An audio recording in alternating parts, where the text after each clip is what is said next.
Міхась Іванович Шаванда нарадзіўся 13 жніўня 1935 года у мястэчку Мілаславічы Клімавіцкага раёна Магілёўскай вобласці.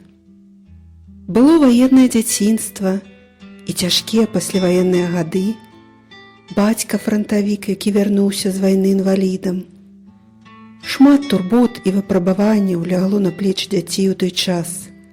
Аднак прывучаны з дзяцінства да працы, хлопчык паспяваў не толькі добра вучыцца ў школе, але і дапамагаць бацькам.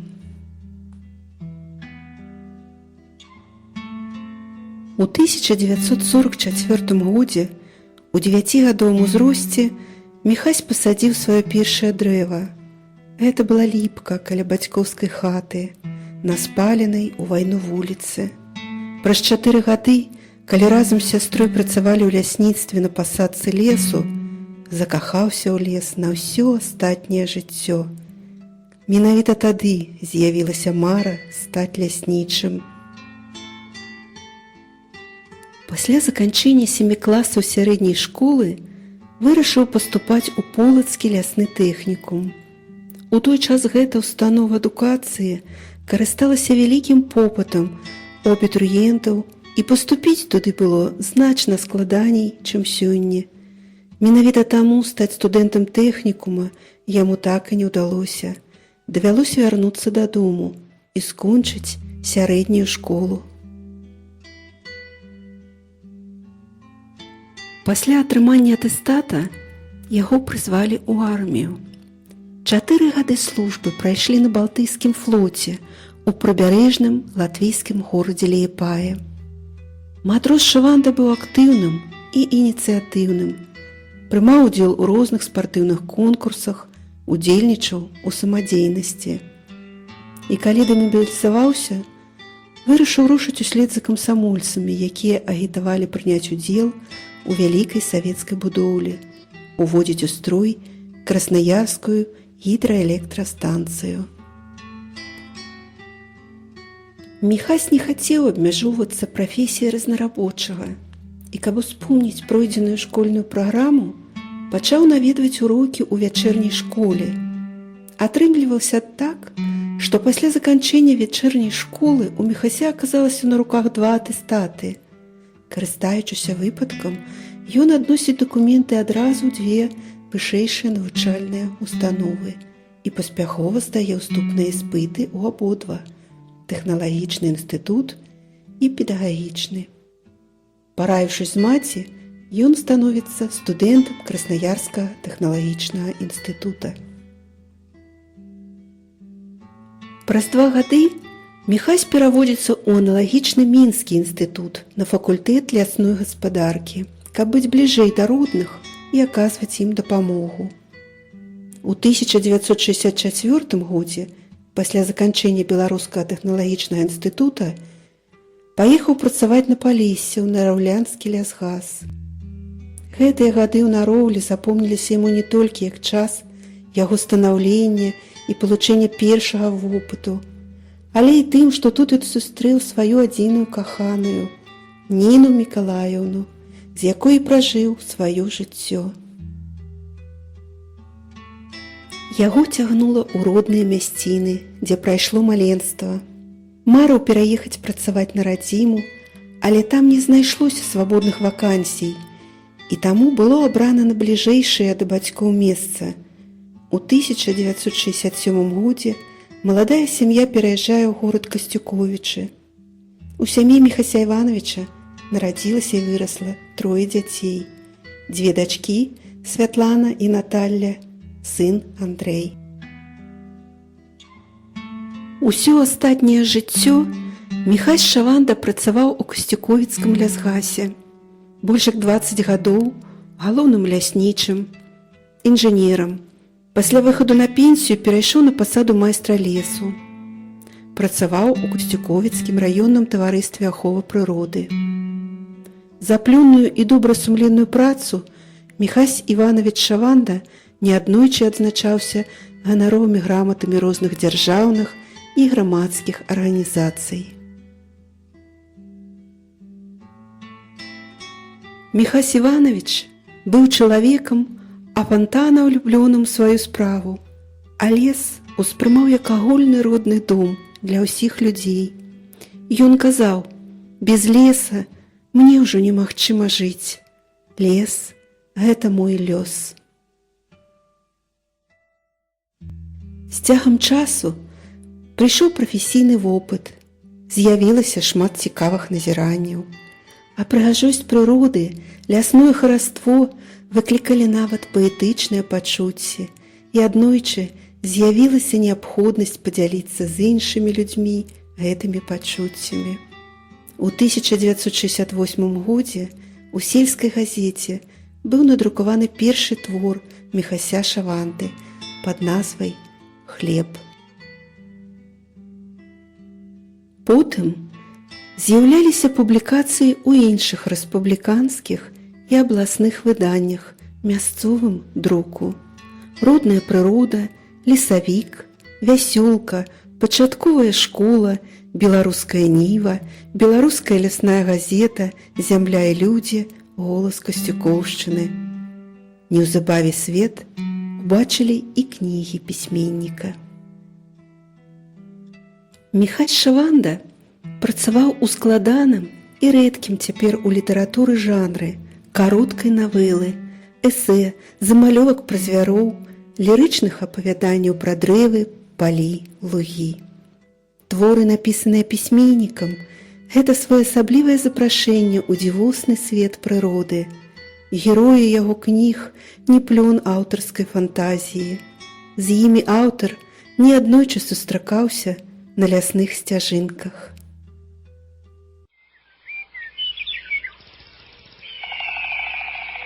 Прыехаў я ў абход на досведку. Лесніка яшчэ не было. І прысеўшы на грудок сухога лісця, я задумаўся. Цячэнне маіх думак перапыніў трэск сухой галінкі. Паглядзеў я ў той бок, адкуль пачуўся трэск, і знерухомеў. Крокаў за 20 ад мяне стаяў лясны прыгажун, лось перазімак. Ды не адзін, яны былі ўдвух. Ласі пачалі піць бярозавік з карыцца. «Ласунчык!» – леснік крыкнуў я. «А дык вы ўжо тут!» – пачуўся за маёй спіной голас лесніка. Я азірнуўся, а калі зноў паглядзеў у той бок, дзе стаялі ласі, то іх там ужо не было. «Тут быў ласунчык!» – сказаў я лесніку. «Ты яго напалохаў!» Было гэта летась. Гэты ж самы ляснік знайшоў у лесе малое бездапаможнае ласяня. Яго асірацілі браканьеры. Ляснік узяў яго да сябе, гадаваў як малое дзіця. Дзеці прывучылі малога да ласунку. Імянушку далі адпаведную – Ласунчык. Асабліва полюбіў ён чай, падсаложаную ваду. Бачу я, як дарослага ласунчыка выпускалі ў лес. Уся вёска сышлася на развітанне з ім. «Ласунчык, вярніся!» – крычалі яму ўслед дзеці. «Вернецца? Дык добра», – сказаў ляснік. «А не, дык няхай гуляе сабе на волі». Ласунчык пастаяў, глыбока ўздыхнуў паветра, паглядзеў з удзячнасцю на людзей і падаўся да лесу. З таго часу яго больш не сустракалі. Уражаныя убачаным, мы нейкі час стаялі моўчкі. У кожнага з нас былі свае ўспаміны, звязаныя з ласунчыкам. «Бач ты!» – парушыў маўчанне ляснік. «Відаць, прывучыў да прысмаку і сваю сяброўку. Не быў бы ён ласунчык». У 1994 годзе выйшла ў свет першая кніга Міхася Шаванды «Карнеева крынічка». Мініяцюры і замалёўкі, якія ўвайшлі ў гэту кнігу, ужо друкаваліся ў газетах і часопісах і былі прыхільна стрэчаны чытачамі.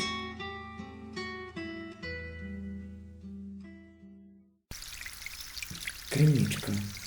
Яна струменіць пад абрывам у глыбіні лесу. Вянком акружылі яе каліна і бярозкі. Паблізу з крынічкой балота. Туды і сцякае па ўраўчуку вада з крынічкі. Тут процьма жаб, а на ўзгорку, вышэй абрыву, жыве барсук. Там яго нара са звілістымі лазамі-хадамі. І ўлетку, і зімою у траскучыя маразы струменіць крынічка. Бруецца яе празрыстая чысцютка вада. Звяры не абмінаюць крынічку, злятаюцца са ўсяго лесу птушкі. Аднойчы ж зімою трапіў і я ў той лес. Стаяў моцны сухі мароз. Рачулка каля вёсак пакрылася лёдам. Іду на лыжах, думаю, а што з крынічкою? Няўжо і яе мароз сковаў? Вось і знаёмы бярэзнік, кусты каліны, на якіх там сям пунцавеюць ягоды. Яшчэ не ўбачыўшы крынічкі, пачуў яе прывітальны звон. Жыве прыгажуня, ні мароз яе не адолеў, ні снегам не занесла. Пульсуе пад белай снежнай коўдрай, а на дне варушацца зялёныя жывыя травінкі. Агледзеўся, вакол крынічкі сляды звяроў. Папіў рагаты лось вады і патопаў далей. Заяц таксама прыскакаў тут. Сям'я дзікоў смагу наталіла, а птушкі дык, відаць, побач не начуюць. Папіў і я з крынічкі вады, якая ў гэту пару здалася мне асабліва смачнай. І ў бяклажку набраў, каб дома дзяцей пачаставаць.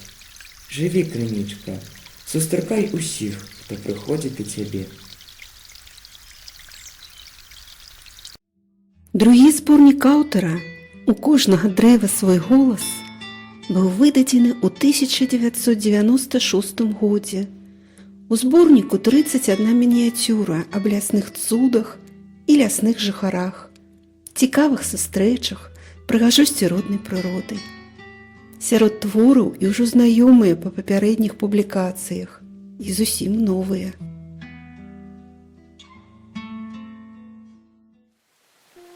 У лесе лістапад. Наўрад ці ёсць хоць бы адзін чалавек на свеце абыякавы да гэтай з'явы прыроды. Лістапад захапляе прыгажосцю і па-свойму кранае душу. Зайдзіце ў лісцёвы лес, тут ціха і спакойна. Не чуваць птушак, калі не лічыць рэдка заклапочанага стракатання сарокі або журлівай песні сойкі. Камары і мошкі, якія былі для многіх пёрыстых насельнікаў лесу спакуслівым харчам, таксама зніклі. У гэты час птушкі адлятаюць у далёкі вырай на поўдзень, збіраюцца ў восеньскія чароды і тыя, што застаюцца зімаваць. Рыхтуюцца да зімы звяры.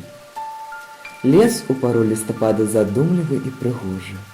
У залатым абранні бярозы, яркім полымем гараць клёны, барвавеюць трыпяткі асінкі. Раптам штосьці зашумела, зашамацела ўверсе крон. Гэта падзьмуў лёгкі ветрык, і паляцелі, закружыліся рознакаляровыя лісты, зазялі, зайгралі ў промнях слабеючага сонца. Прырода – жанчына мудрая. І адна з яе найвялікшых мудрасцей – лістапад. Любуючыся велічнай прыгажосцю лістапада, з павагай адносішся да прыроды, якую вялікую сілу тоіць у сабе яна, каб вясной падарыць новую прыгажосць, надаць наваколлю новыя фарбы.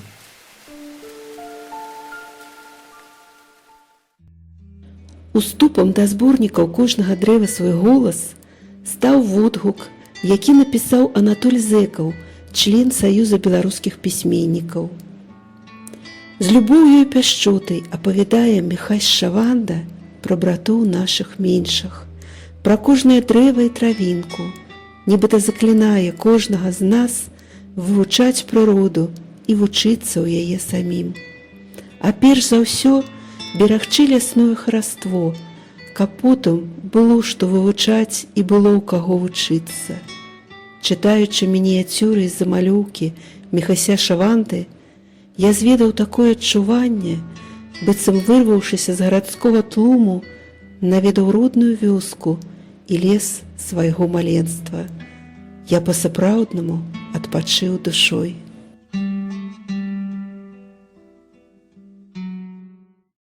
Яблыня дзічка. Быў май, і яблыня цвела так густа, што за кветкамі не разгледзець галінак.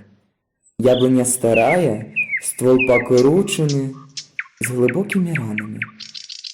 Але дрэва жыло, кара агрубела, стала шурпатай і ахоўвала яго як панцыр. Цяпер зайцы маглі паласавацца толькі яе галінкамі, і то зімой, калі намяце гурбу снегу. Яблыня нібы жывая гудзела. Здавалася, кожная кветка голас падавала. Мноства пчол і розных мошак кузюрак понялі яе крону. Я абышоў з другога боку і раптам пачуў над галавой устрывожаны птушыны крык. Угледзеўся і зусім блізка рукой дастаць. Убачыў салаўя. Шэранькі, мала прыкметныя, але такі галасістыя. Крычаў ён, вядома, каб я адышоў. Не паграджаў яму і яго гнязду, якое, відаць, было дзесьці на доле. Што ж, салавейка, заставайся са сваёй весялосцю і турботамі, а я пайду. Пад вечар вяртаюся з абходу, не міную яблыню, любаваўся белай кветенню. Чакаў салавінага канцэрта, канцэрт пачаўся. Як спяваў салавей. І якія тонкія пералівы, якія крыштальны звон быў у яго спевах. Колькі радасці, любові, шчасця было ў тых песнях. Ужо ім рок згусцеў, а я сядзеў і слухаў ляснога артыста. І яблыня, здавалася, слухала, замерла, не вырухнуўся ніводзін яе лісток. І не было сілы пакінуць гэтую мясціну.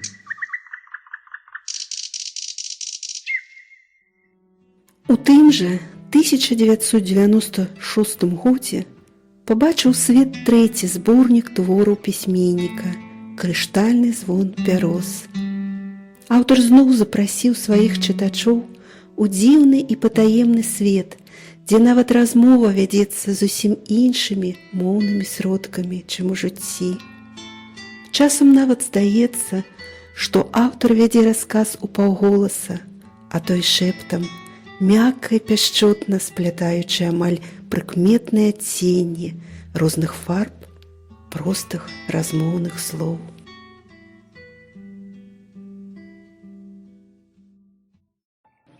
Сімфонія. З бярозавага гаю, што зелянее перад нашым домам, даносіцца музыка. Яна гучыць з усіх паверхаў, з дрэў, кустоў, травы. У кожнага з птушыных выканаўцаў свая песня, свая мелодыя пра любоў, вясну, шчасце. Недзе высока, каля самай верхавіны беластвольнай бярозы, спявае івалга.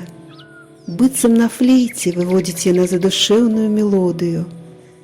Паверхам ніжэй натхнёна саліруюць берасцянкі, сціплыя пеначкі, усюды існыя сінічкі. А збоку ад іх разносіцца звонкагалосае куванне зязюлі. Ку-ку, ку-ку. Здаецца, не толькі лес, а ўсё наваколле напаўняецца гэтай мелодыяй. Песня зязюлі знаёмая кожнаму з ранняга дзяцінства. Яе не пераблытаеш з іншай птушкай. І ад гэтага кування-вішчавання на душы становіцца радасна і весела. Сонечныя палянкі захінуты разнакаляровым дываном траў. Сярод іх вылучаюцца пышнагаловыя дзьмухаўцы. Вось рыжы касмач чмель падляцеў да адной кветкі, да другой, пагудзеў нізкім басам і задаволены скіраваў па сваіх справах далей. Вясна ў разгары. З кожнай гадзінай бярозавы гай напаўняецца зычным хорам птушыных галасоў. Гэтая ноч пазначана і першым выступленнем прызнанага саліста сярод птушыных спевакоў – салаўя. Без яго лясны хор быў як бы непоўным, а зараз гучаць усе ноты. Самая высокая, безумоўна ж, салаўіная. Паэт Алесь Пісьмянкоў, сакратар Саюза беларускіх пісьменнікаў, наш зямляк, прачытаўшы зборнік «Крыштальны звон бяроз», напісаў вось такі водгук.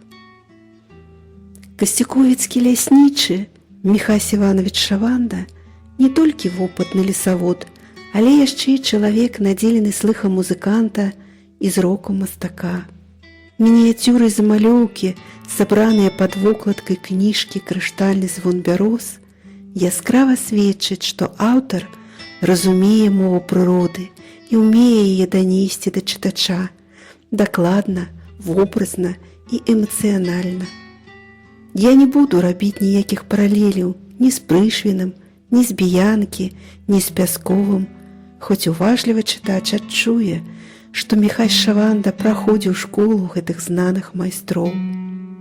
Як і ў іх, у яго адзін дэвіз – берагчы прыроду і вучыцца ў яе.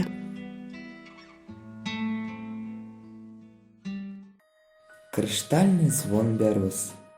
Сакавік – гэта яшчэ не весна, а прадвесне. Мала ў ім цеплыні, зато колькі святла. У народзе сакавік называюць месяцам святла. Неба ў гэты час празрыста-сіняе, звычайна чыстае, без воблаку, а сонца пасля зімы свеціць так ярка, аж вачам балюча. Днём снег памалу растае і асядае з шоргатам, а ўначы пакрываецца ледзяной коркай шарпаком. Раніцай гэты шарпак цвёрды, па ім чалавек можа прайсці, не правальваючыся. Спяшаюся і я скарыстаць гэта, іду па снежным цалюку да бярозавага гаю.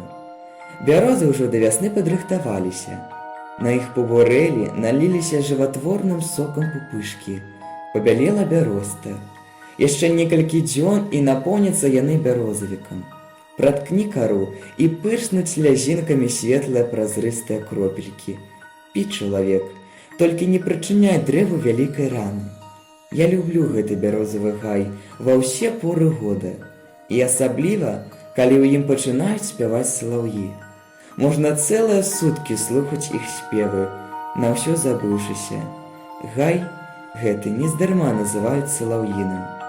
Увайшоў у гай нейкі крыштальны звон, ціхі і меладычны. Здзівіўся, адкуль ён. Падумаў спачатку, што гэта ручаёк пад снегам звініць. Але зірнуў уверх на бярозу, пад якой стаяў, і ўбачыў мноства прасвечаных сонцам тоненькіх ледзяшкоў, якія вісяць на галінках. Удзень упаў сняжок на бярозы, пад сонцам растаяў, а пад вечар марозік нахапіўся. Вось яны і на галінках, як тыя крыштальныя завушніцы, і павіслі. Ветрык варушыў голлі, ледзяшы крысталікі стукаліся адзін аб адзін і звінелі. Бярозы гэтым звонам нібы віталі вясну. Стаяў і слухаў тонкі вясновы звон, пакуль ледзяшы не ўпалі ўніз на снег. У 2002 годзе выйшаў зборнік «Заходзьце ў шматгалосы храм». Яшчэ адно своеасаблівае запрашэнне ў дзівосны свет прыроды. Аўтар кліча прайсці разам з ім па лясных сцяжынках, бліжэй пазнаёміцца з насельнікамі беларускіх лясоў, бароў і гаёў, даведацца шмат цікавага з жыцця раслін і звяроў, якія і па праўдзе ствараюць для чалавека шматгалосы храм.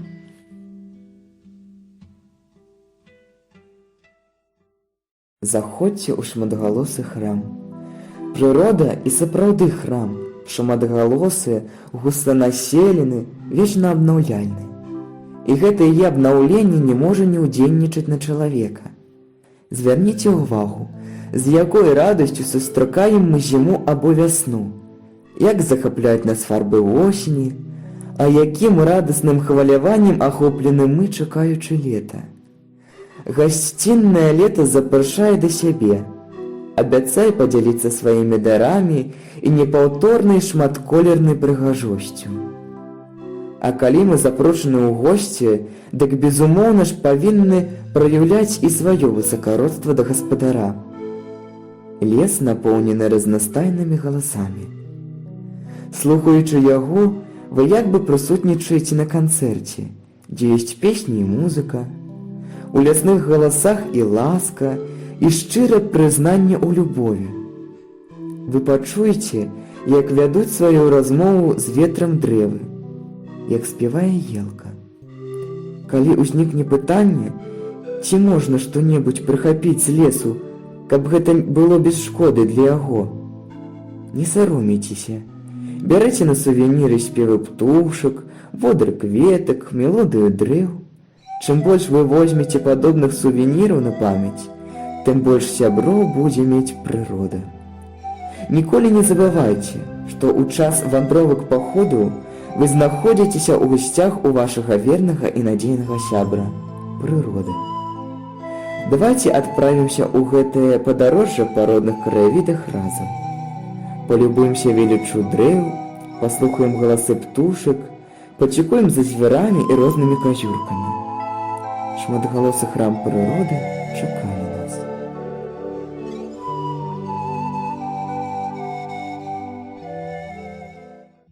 Свет побачылі ўсяго 4 зборнікі твораў Міхася Шаванды. Падрыхтаваная да выдання 5-я кніга пад назвай «Леснікі», на жаль, так і не была надрукавана.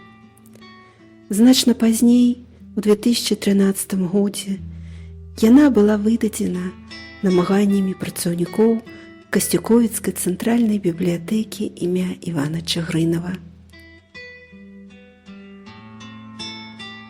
Шчаслівы той, хто разумее прыроду і ніколі не крыўдзіць яе. Да такіх шчасліўчыкаў акурат і адносіўся Міхась Іванович Шаванда. Ён не быў прафесійным літаратарам, але яго творы кранаюць сваёй паэтычнасцю, абуджаюць пачуцці і ўспаміны, гоюць душу. І немагчыма застацца абыякавым да таго, што напісана.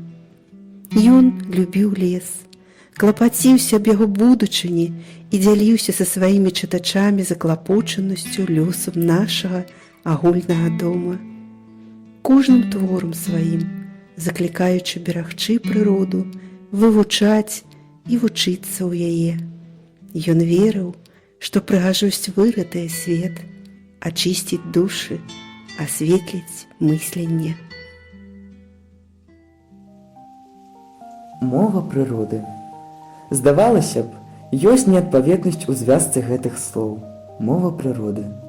Пра якую мову можа ісці гутарка? Гаварыць жа можа толькі чалавек. Але гэта не так. Параўнаем мову 2 перыядаў года – вясны і восені. Гэта значыць часы росквіту і адцвітання. Вясна – раніца года. З гэтай парой мы звязваем абуджэнне прыроды, прыліў новых сіл. Першымі гэтыя з'явы заўважаюць птушкі. Іх галасы шмат аб чым гавораць. Іх нельга перакласці на чалавечую мову. Але гэта мова самой прыроды, зразумелая чалавеку. Вясной усё першае. Капяжы, гром, ручаі, трава, кветкі. Вясна прыходзіць да нас са сваёй мовай. Супрацьлеглая пара вясне – восень. Яна гаворыць з намі на іншай мове. Вазьміце трывожны крык адлетаючых жураўлёў. Зусім іншыя пачуцці выклікаюць гэта мелодыі, чым вясеннія птушыныя спевы. А фарбы лесу, поля, неба мы не ў роспачы. Гэта не згублена, не стратна. А вось чагосьці шкада, хоць і ведаеш, што вясна вернецца, зноў прынясе нам радасць. Прырода шматмоўная. Яна, як мы бачым, давяраецца, гаворыць з чалавекам. Шчаслівы той, хто разумее прыроду і ніколі не крыўдзіць яе.